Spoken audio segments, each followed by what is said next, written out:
10일화는 아주 평범한 가정의 아침으로 시작됩니다. 초등학생으로 보이는 여자아이는 학교에 갈 준비를 하며 엄마의 휴대폰을 만지작거립니다. 토끼마켓 앱 화면에는 알록달록한 중고 자전거 사진이 떠 있고 아이는 이거 너무 예쁘다며 아무 생각 없이 구매하기를 누릅니다. 엄마는 출근 준비로 정신이 없어 아이의 행동을 눈치채지 못했고 잠시 후 휴대폰 알림으로 돈이 빠져나갔다는 문자를 보고서야 상황을 알아차립니다. 하지만 이미 늦었습니다. 판매자는 곧 보내겠다는 말만 남긴 채 연락이 뜸해졌고 며칠이 지나도 자전거는 오지 않았습니다. 엄마가 불안한 마음으로 택배함을 확인하던 어느 날 작고 가벼운 상자 하나가 도착합니다. 상자를 열어본 순간 엄마는 그대로 주저앉습니다. 안에는 자전거 대신 벽돌 하나와 조롱하듯 찍힌 물고기 사진이 들어있었고 그 아래에는 짧은 문구가 적혀 있었습니다. 감사합니다. 낚이셨습니다. 그날 이후 이 가족의 일상은 완전히 무너집니다. 아이의 엄마는 곧바로 경찰서를 찾았고 해당 아이디가 이미 여러 건의 신고가 누적된 전형적인 사기 계정이라는 사실을 알게 됩니다. 엄마는 죄책감과 분노 속에서 그 아이디가 올린 게시물 하나하나를 찾아 신고 버튼을 누르며 악을 씁니다. 하지만 그 노력은 오래가지 못합니다. 며칠 뒤 정체를 알 수 없는 번호로 전화 한 통이 걸려옵니다. 상대는 음성 변조도 하지 않은 채 비웃는 듯한 목소리로 말합니다.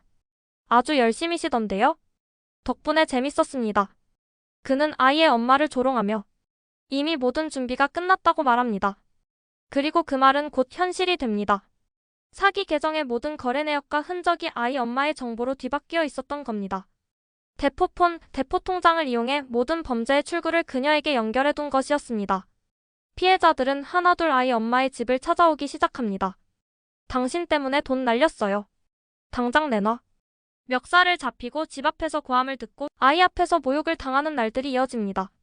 아이 엄마는 점점 말수가 줄어들고 자신이 진짜 범인인가 하는 공포에까지 빠집니다. 그리고 그 절망의 끝에서 무지개 운수의 의뢰가 도착합니다. 김도기는 의뢰 내용을 듣는 내내 아무 말이 없습니다. 이 사건에는 유독 그의 표정이 굳어 있습니다.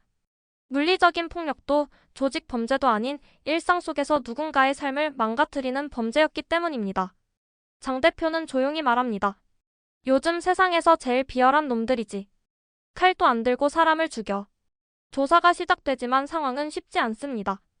사용된 휴대폰은 대포폰, 통장은 대포통장, IP 역시 해외를 거쳐 복잡하게 우회돼 있습니다.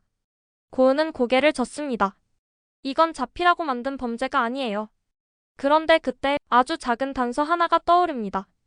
범인은 전화를 걸 때 단 한 번도 음성 변조를 쓰지 않았다는 점이었습니다. 김도기는 그 대목에서 시선을 듭니다. 자신 있다는 거야. 목소리로는 절대 안 잡힌다고 믿는 놈이야. 김도기는 직접 미끼가 되기로 합니다.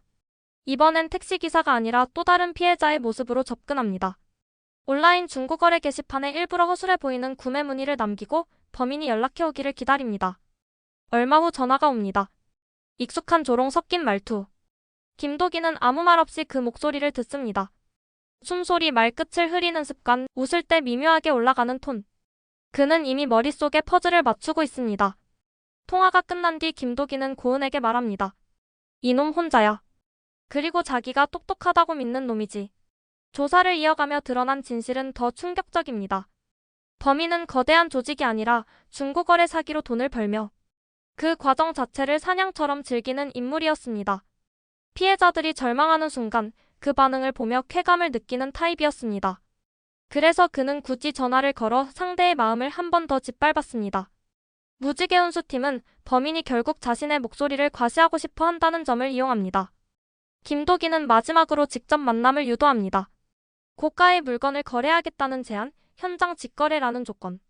약속 장소에 나타난 범인은 끝까지 자신이 우위에 있다고 믿고 있습니다. 하지만 그 순간 그의 목소리를 정확히 기억하고 있는 사람들이 이미 주변에 포진해 있습니다. 김도기는 마지막으로 말합니다. 넌 내가 잡히지 않을 거라고 생각했겠지. 근데 사람을 너무 우습게 봤어.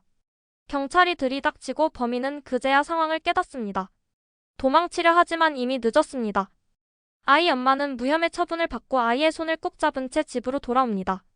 아이의 자전거는 여전히 없지만 그날만큼은 처음으로 웃음을 되찾습니다. 김도기는 멀리서 그 모습을 바라보다가 조용히 택시에 올라탑니다. 그리고 혼잣말처럼 중얼거립니다. 요즘 범죄는 사람 마음부터 부수는구나. 택시는 어둠 속으로 사라지고 화면은 천천히 암전됩니다.